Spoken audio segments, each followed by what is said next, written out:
તાજેતરમાં રાજકોટ ખાતે જે અગ્નિકાંડ બન્યો છે તેવા બનાવો હવે પછી ન બને તે માટે તંત્ર ફૂલ એક્શન મોડમાં આવ્યું છે।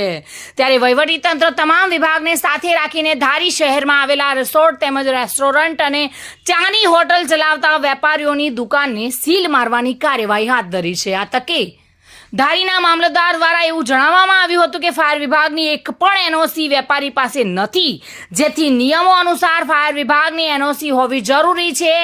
જ્યાં સુધી આ ફાયર વિભાગની એનઓસી નહીં મળે ત્યાં સુધી આ તમામ દુકાનો બંધ રાખવામાં આવશે। ત્યારે આ કામગીરીને લઈને કોઈ અનિચ્છનીય બનાવ ન બને તે માટે ધારી પોલીસ સ્ટેશનના પીઆઈ દ્વારા પૂરતો પોલીસ બંદોબસ્ત રાખવામાં આવ્યો હતો।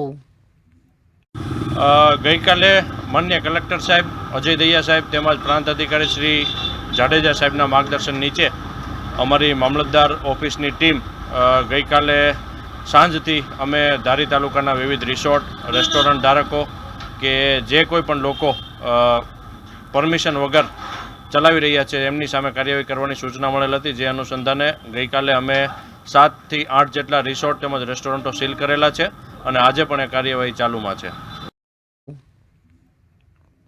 સંજય વાળા સાથે bureau report, today Gujarati news.